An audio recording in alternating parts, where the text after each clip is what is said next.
여기 죽을 걸 알면서도 자살하는 로봇이 있습니다. 그 주인공의 이름은 콜리인데요. 콜리는 기수 로봇이에요. 말을 타고 있던 도중 콜리는 죽을 걸 알면서도 말에서 스스로 떨어지는데요. 심지어 이게 두 번째 낙마입니다. 첫 번째는 운이 좋아 살았지만 이번엔 완전히 박살나고 말 거라는 것도 잘 알고 있었죠. 그럼에도 불구하고 콜리는 스스로 낙마합니다. 도대체 왜 그런 선택을 했을까요? 오늘 소개해드릴 SF 소설은 천선란 작가의 천개의 파랑입니다. 이 책은 2019년 한국과학문학상 장편부문 대상을 수상하면서 데뷔한 책인데요. 이 소설 하나로 5년이 지난 지금까지도 한국 SF 소설 하면 김초엽 작가와 천선란 작가가 언급이 될 정도이고, 최근에는 뮤지컬이나 웹툰으로도 만들어지는 등 여전히 인기몰이를 하고 있는 작품이에요. 제가 원래 잔잔한 소설을 그렇게 좋아하지 않는데도 재밌게 봤던 작품 중 하나입니다. 아니, 그래서 도대체 무슨 내용이길래 그렇게 호들갑이냐고. SF 소설인 만큼 세계관에 대해서 먼저 간단하게 설명을 해드릴게요. 가까운 미래인 2035년, 현재는 휴머노이드도 많이 개발이 되어서 하나둘 알바 대신 로봇을 쓸 정도입니다. 특이하게도 작품의 주무대는 경마장이에요. 왜냐하면 기수 역시 사람 대신 로봇을 사용하게 되었거든요. 다쳐도 생명에 지장이 없는 것은 물론이거니와 로봇 기수의 가벼운 몸과 경마에 최적화된 몸체로 말들의 속도는 더 빨라졌고, 덕분에 경마장이 다시 흥행했다는 설정이에요. 콜리 역시 기수 로봇인데요. 제작 과정에서 인간의 실수로 인공지능 칩이 들어가게 돼요. 덕분에 다른 기수 로봇과 다르게 생각도 하고 말도 잘하고 감정도 가지고 있어요. 마치 호기심 많은 어린아이 정도의 수준입니다. 콜리의 파트너 말은 투데이라는 말인데요. 콜리와 함께 줄곧 1등을 해오던 에이스 말이지만 경주마의 특성상 연골 손상이 오기 시작했고 하락세를 맞이하게 됩니다. 투데이와 오랜 시간 호흡을 맞춰온 콜리는 경주 도중 이제 더 이상은 투데이가 자신의 무게를 견디지 못할 걸 알고 스스로 낙마합니다. 떨어지고 나선 뒤따라오는 말들의 짓밟혀 하반신이 완전히 박살나고 말아요. 이게 콜리의 첫 번째 낙마입니다. 이후 폐기 처분될 예정이었죠. 그때 이 폐기 처분 직전에 콜리를 산 게 바로 연재입니다. 로봇을 좋아하는 연재는 콜리를 보자마자 다른 로봇과 다르다는 걸 눈치챘고 전 재산을 탈탈 털어가며 콜리를 사고 직접 다리를 고쳐줘요. 그렇게 괴짜 천재소녀 연재와 호기심 많은 로봇 콜리의 인연이 시작됐죠. 그리고 시간이 흘러 콜리는 또다시 투데이와 함께 달리고 있고, 모종의 이유로 이번에는 완전히 박살날 것을 알고 있으면서도 스스로 두 번째 낙마를 해요. 이 부분은 결말에 해당하는 내용이기 때문에 더 스포하지는 않겠습니다. 근데 SF 소설이면 과학적 내용 많이 들어가서 어려운 거 아님? 나 문과인데.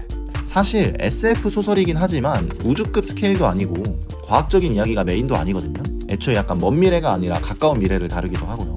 때문에 스타워즈나 듄 같은 정통 SF를 기대하고 보신 분들은 실망하실 수도 있고, SF라서 어렵지 않을까 하고 걱정하시는 분들이 오히려 쉽고 편하게 볼 수 있는 작품 같아요. 제가 한 줄 요약을 하자면 SF의 탈을 쓴 인간극장이었어요. 보경과 은혜 그리고 연재, 이 세 명이 관전 포인트거든요. 이야기 자체도 각 인물의 시점에서 번갈아 가면서 진행이 돼요. 이 세 인물 모두 각자의 상처가 있고 때로는 미성숙한 부분도 있죠. 근데 아빠는 어디감? 아하, 이게 약간 스포일러긴 하지만 초반부 내용이니까 살짝 알려드릴게요. 소방관인 아빠는 아이들이 어릴 적에 순직하셨어요. 보경의 상처가 바로 이 소방관입니다. 사랑하는 사람의 죽음으로 보경의 시간은 사실상 멈춰버리고 말죠. 가장으로서 그저 쉬지 않고 살아갈 뿐입니다. 은혜의 상처는 장애입니다. 어릴 적 소아마비로 인해 은혜는 휠체어를 타고 다녀요. 은혜는 걸을 수 없는 자신의 다리보다도 휠체어를 타고도 갈 수 없는 곳이 많은 이 사회에 대한 속상함과 불만을 가지고 있죠. 연재는 전형적인 방황하는 청소년이에요. 가족을 대하는 법도 친구를 대하는 법도 아직은 모든 게 서툴 때이지만 아빠의 부재로 혼자 가게를 운영하는 엄마와 장애를 가진 언니로 인해 어리광을 부릴 수도 없었죠. 이 셋은 가족이지만 오히려 가족이기에 서로 말을 삼킬 수밖에 없었던 것 같아요. 서로가 힘든 걸 누구보다 잘 알 테니까요. 그러다 보니 때론 오해가 쌓이기도 하고 알게 모르게 거리가 생기기도 했죠. 근데 아까 그 브로콜리인지 과카몰리인지 걔가 주인공 아니었음? 이 셋을 이어주는 게 바로 로봇 콜리입니다.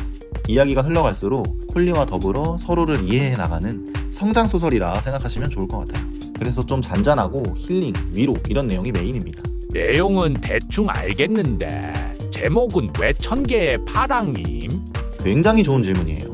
사실 제목이 왜 1000개의 파랑인지에 대해서는 명쾌한 해석이 있지는 않아요. 제가 굉장히 많은 서평들과 작가 인터뷰까지 다 찾아봤는데 제목의 의미에 대해서 이거다 싶은 대답이 없더라고요. 그래서 제가 생각하는 제목의 의미를 말씀드리려고 해요. 어디까지나 개인적인 감상과 해석이고 정답은 아닐 수 있어요. 작품에서 마지막에 콜리가 이런 말을 해요. 1000개의 단어만으로 이루어진 짧은 삶을 살았지만 처음 세상을 바라보며 단어를 읊었을 때부터 지금까지 내가 알고 있는 1000개의 단어는 모두 하늘 같은 느낌이었다. 좌절이나 시련, 슬픔, 당신도 알고 있는 모든 단어들이 전부 다 1000개의 파랑이었다. 마지막으로 하늘을 바라본다. 파랑파랑하고 눈부신 하늘이었다. 콜리는 1000개의 단어를 알고 있고 그 단어들로 세상을 표현하거든요. 작중에서 콜리가 하늘을 다양한 색으로 표현하는 장면이 있어요. 하늘은 파란색이었지만 가끔 보라색이나 분홍색, 노란색, 회색이 섞이기도 했다. 그렇게 섞인 색을 뭐라고 표현해야 할지 몰라 콜리는 파랑, 분홍이나 회색, 노랑으로 단어를 합쳐서 불렀다. 기본적으로 하늘은 파란색입니다. 우리 모두 파란 하늘을 좋아하죠. 하지만 때로는 노란색이나 회색이 섞이기도 해요. 그마저도 하늘의 일부이자 구성 요소죠. 삶도 마찬가지입니다.